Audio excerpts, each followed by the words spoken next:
दोस्तों, आपने कभी सोचा है कि क्या आने वाले भविष्य में ऐसा हो सकता है कि हमारी आगे की पीढ़ी को ताजमहल या स्टैचू ऑफ लिबर्टी खंडरों के रूप में या खोए हुए जगह के रूप में मिलेगी। सुनने में बहुत अजीब लगता है, लेकिन अभी हमारे साथ भी ऐसा ही हो रहा है। हजारों वर्षों पहले की सभ्यता का पता हमें आज खोए हुए शहरों के तौर पर लग रहा है, जिन्हें समय बीतने के साथ भुला दिया गया, जब तक कि किसी पथिक या इतिहासकार ने गलती से या जानबूझकर इन खंडरों की खोज नहीं की। इन्हीं लोगों की बदौलत हमें दुनिया की इन छुपी हुई खूबसूरत जगहों के बारे में पता चला। तो चलिए, क्योंकि हमारे इस वीडियो में ऐसी ही कुछ आर्कियोलॉजिकल प्लेसेस के बारे में बताते हैं जो गलती से लोगों को मिली। आइए शुरू करते हैं इस वीडियो को। Number 10, tree trunk coffin. दोस्तों, इंग्लैंड में जुलाई 2019 में टेटनी नामक जगह पर एक गोल्फ कोर्स में एक तालाब के जीर्णोद्धार का काम कर रहे कुछ मजदूरों को 4000 साल पुराना लकड़ी का एक ताबूत मिला। शेफील्ड विश्वविद्यालय के एक बयान के अनुसार इस आधे टन के ताबूत में मानव अवशेष, एक कुल्हाड़ी और मृतक के लिए बिस्तर के रूप में इस्तेमाल किए जाने वाले पौधे थे। इसे एक ओक के पेड़ से बनाया गया था और एक बजरी टीले के नीचे दफनाया गया था। आमतौर पर यह प्रथा कांस्य युग समाज के कुलीन सदस्यों के लिए आरक्षित थी। इस खोज का एक प्रमुख आकर्षण कुल्हाड़ी थी, जिसमें पूरी तरह से संरक्षित लकड़ी का हैंडल और एक पत्थर का सिर है। साथ ही ताबूत भी अपने आप में अविश्वसनीय रूप से दुर्लभ है। ऐतिहासिक इंग्लैंड के शेफील्ड स्थित पुरातत्वविद टिम एलन कहते हैं कि टेटनी में दफन किया गया आदमी हमारे लिए एक बहुत ही अलग दुनिया में रहता था। फिलहाल ये कॉफिन और कांस्य युग के अवशेष व्यापक संरक्षण कार्य से गुजरने के बाद लिंकन में संग्रहालय में प्रदर्शित होने के लिए तैयार हैं। Number 9, Aristotle's tomb. मैसेडोनिया में हाल की खुदाई के दौरान पुरातत्वविदों को एक रहस्यमय मकबरा मिला जो मशहूर फिलोसोफर अरस्तु के होने का दावा किया जा रहा है। अरस्तु 384 ईसा पूर्व में पैदा हुए थे और एथेंस में प्लेटो के शिष्य थे और पश्चिमी दर्शन के उद्भव में एक महत्वपूर्ण व्यक्ति बने। ये मकबरा स्टैगिरा के प्राचीन गांव में खोजी गई संरचना में से एक था। यहाँ अरस्तु का जन्म हुआ था। यह क्षेत्र हजारों साल पहले प्राचीन ग्रीस का हिस्सा हुआ करता था, मतलब आज से लगभग 2400 साल पहले। पुरातत्वविद कॉन्स्टेंटिनोस सिस्मिनिडीज के अनुसार ये संरचना 322 ईसा पूर्व में अरस्तु की मृत्यु के बाद उनके सम्मान में एक स्मारक के रूप में बनाई गई थी। हालांकि ये मकबरा किसका था, इसका प्रमाण परिस्थिति जन्य है। वैसे इसके निर्माण का समय और संरचना हेलेनिस्टिक काल की शुरुआत में होने का अनुमान है, जो 323 ईसा पूर्व में अरस्तु के सबसे प्रसिद्ध छात्र सिकंदर महान की मृत्यु के बाद शुरू हुआ था। मैसेडोन के राजा फिलिप द्वितीय ने उन्हें अपने बेटे सिकंदर के शिक्षक के रूप में नियुक्त किया। Number 8, the Althorp estate. ये जगह इंग्लैंड के सबसे महत्वपूर्ण जगहों में से एक है, क्योंकि ये प्रिंसेस डायना के बचपन का पैतृक घर है। 1508 में राजकुमारी डायना के पूर्वज जॉन स्पेंसर ने इसे खरीदा था। आर्कियोलॉजिस्ट के अनुसार 14वीं शताब्दी के समय यहाँ एक गांव हुआ करता था। यहाँ निएंडरथैल्स भी रहा करते थे, जिनकी मृत्यु आज से लगभग 40,000 से 44,000 साल पहले हो गई थी। वैसे यहाँ एक नवपाषाण शिविर भी मिला है और विशेषज्ञों का मानना है कि ये लगभग 5000 वर्ष से अधिक पुराना है। आर्कियोलॉजिस्ट को यहाँ एक और प्राचीन कचरे के ढेर में सीशेल और एंटेलर मिले हैं और साथ ही चकमक पत्थर का टुकड़ा भी मिला है, जिससे अंदाजा लगाया जा सकता है कि निएंडरथल्स यहाँ रहकर सीशेल और एंटेलर को मारकर खाया करते थे और उनकी हड्डियों से औजार बनाया करते थे। एल्थोर्प एस्टेट में बनी झील के उस पार डायना के नाम से एक डोरिक शैली का मंदिर बना हुआ है, जो जुलाई और अगस्त के महीने के दौरान पर्यटकों के लिए एक आकर्षण का केंद्र है। Number 7, lactose intolerant mummified man.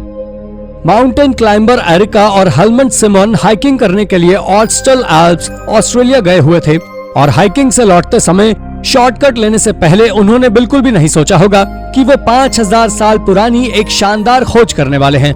दरअसल दोस्तों, शॉर्टकट लेते वक्त उन्हें वहाँ 5000 साल पहले के एक आदमी की जमी हुई लाश, जो देखने में ऐसी लग रही थी जैसे ये आदमी अभी कुछ समय पहले ही मरा था। वो शायद लगभग 45 साल का था और 5 फीट लंबा था। वैज्ञानिकों ने उसे ओएत्जी नाम दिया और उनके अनुसार उसका बायां कंधा मुड़ा हुआ था और बाएं कंधे में लगे तीर से ओएत्जी की मौत हुई थी। ओएत्जी आधुनिक समय के सबसे अधिक अध्ययन किए गए शवों में से एक बन गया। उसके पास से चकमक खंजर, तांबे की कुल्हाड़ी और अन्य औजार भी मिले। एक्सपर्ट कॉनरेड स्पिंडलर को डीएनए जांच में पता लगा कि वो लैक्टोस इंटॉलरेंट था। Number 6, the Minotaur's labyrinth. प्राचीन विश्व के कुछ रहस्यों और मिथकों में से एक है मिनोटॉर और उनकी भूलभुलैया। कुछ महान लोगों का कहना है कि किंग मिनो ने अब तक की सबसे अच्छी भूल भुलैया बनाई है। मिनोटॉर एक भयानक जानवर था जो आधा आदमी और आधा बैल था। चूंकि वो एक अप्राकृतिक प्राणी था, मनुष्य और जानवर के अलावा उसके पास कोई प्राकृतिक आहार नहीं था और वो मनुष्यों को खाने लगा। वैसे दोस्तों, ये सब सुनने में एक काल्पनिक कथा लगती है और किसी को भी यकीन नहीं था कि ग्रीक के आइलैंड पर ऐसी कोई जगह होगी। लेकिन आर्कियोलॉजिस्ट आइलैंड के पास एक छोटे से गांव गॉटन में मिनोटॉर की पौराणिक भूल भुलैया को खोज लिया है। और अगर ये भूल भुलैया है तो मिनोटॉर भी जरूर होता होगा।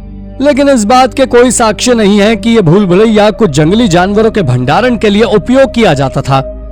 Number 5, the pre colonial Mexican book. Oxford विश्वविद्यालयों के शोधकर्ताओं ने हाल ही में एक हाईली एडवांस्ड इमेजिंग टेक्नोलॉजी पर एक्सपेरिमेंट किया है, जिसको अमेरिका के उपनिवेशीकरण से पहले एक दुर्लभ मैक्सिकन कोडेक्स डेटिंग के लिए विवरण को उजागर करने के लिए उपयोग किया गया है। ये कोडेक्स या पुस्तक लगभग 500 वर्षों से पांडुलिपि के पीछे प्लास्टर और चाक की एक परत के नीचे छुपाया गया है। इसको कोडेक्स एल्डन के रूप में जाना जाता है, जिसे हम साधारण आंखों से नहीं देख सकते। ये बिल्कुल अदृश्य इंक के जैसा है और इसे बॉडलियन पुस्तकालयों में रखा गया है। कोडेक्स एल्डन, जिसे कोडेक्स एन्यूट के नाम से भी जाना जाता है, लगभग 1560 के हैं और 20 से भी कम ज्ञात मैक्सिकन कोडों में से एक है जो पूर्व औपनिवेशिक और प्रारंभिक औपनिवेशिक मैक्सिको से बचे हैं। उनमें से ये मिक्सटेक क्षेत्र से केवल 5 जीवित पांडुलिपियों में से एक है, जो मेक्सिको का ओक्साका क्षेत्र है। साइंटिस्ट को अभी तक इनका एग्जैक्ट मतलब समझ नहीं आया है। Number 4, gladiator ग्लेव। एफिसियस का पुराना शहर, जिसे अब तुर्की के नाम से जाना जाता है, एक समय में एंशिएंट वर्ल्ड का केंद्र हुआ करता था, जो एशिया के रोमन प्रोविंस की राजधानी भी हुआ करता था। ये महाकाव्य ग्लैडिएटोरियल गेम्स के लिए प्रसिद्ध था। पुरातत्वविदों ने पूरे प्राचीन शहर में संगमरमर की दीवारों पर भित्ति चित्र पाए हैं, जो मैदान में लड़ने वाले ग्लैडिएटर्स, मौत के खेल और रथ दौड़ को दर्शाते हैं। 1993 में पुरातत्वविद शहर के कब्रिस्तान की खुदाई कर रहे थे जब उन्होंने एक असामान्य खोज की, जिसमें उन्हें ग्लैडिएटर से भरा एक बरियल ग्राउंड मिला, जो कि पूरी तरह से ग्लैडिएटर्स को ही डेडिकेटेड था। हालांकि पहले भी रोम में इस तरह से ग्लैडिएटर के रिमेन्स मिल चुके हैं, पर कभी भी पूरी तरह से ग्लैडिएटर्स को समर्पित किसी बरियल ग्राउंड की खोज नहीं हुई थी, जिस वजह से हर कोई इसके बारे में जानना चाहता है। Number 3, the lost golden city. Archaeologist ने इजिप्ट में 3400 साल पुरानी खोई हुई गोल्डन सिटी को ढूंढ निकाला है। ये साइट 18वीं सदी के राजवंश फिरौन अम्नहटेप के युग की है, जिन्होंने लगभग 1386 और 1353 ईसा पूर्व के बीच शासन किया था। माना जाता है कि अम्नहटेप III के अंतिम वर्षों में उन्होंने अपने बेटे अखनातेन के साथ कुछ समय के लिए शासन किया था।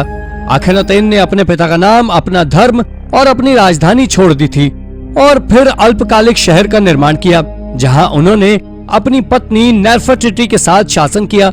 लेकिन अपने 17 साल के शासनकाल के दौरान उन्होंने मिस्र की संस्कृति को कायम रखा। उनकी मृत्यु के बाद उनका युवा पुत्र तूतनखामून मिस्र का शासक बना और अपने पिता की विवादास्पद विरासत से मुंह मोड़ लिया। लोग दशकों से इस सिटी को तलाशने की नाकाम कोशिश कर रहे थे और आखिरकार सितंबर 2020 में आर्कियोलॉजिस्ट डॉक्टर ज़ही ने इसे खोज लिया, जहां उन्हें मिट्टी के ईंट और अवशेष से भरे अनछुए कमरे मिले, जिनके बारे में रिसर्च अभी जारी है। नंबर 2, अ सोलर बोल। जर्मन आर्कियोलॉजिस्ट ने हाल ही में सूर्य के रूपांकनों में सजी एक विशेष सोने की कटोरी को ऑस्ट्रिया में खोजा है, जो कि कांस्य युग की है। इस देश के आर्कियोलॉजिस्ट ने ऐसा कुछ पहली बार खोजा है और ये बहुत पुराना भी है, जिसके बारे में कोई लिखित जानकारी नहीं है। इसलिए वो ये जानने में लगे हुए हैं कि इसके फंक्शन क्या हैं। ये बाउल कुछ मजदूरों को रेलवे स्टेशन के लिए कर रहे काम के दौरान मिली थी।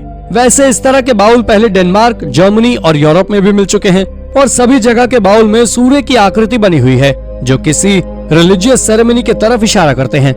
कांस्य युग के आसपास का ये सोलर बाउल ऑस्ट्रिया में 3000 साल पुरानी बस्ती में खोजा गया था, जिसके नीचे की तरफ सूरज की छवि बनी हुई है।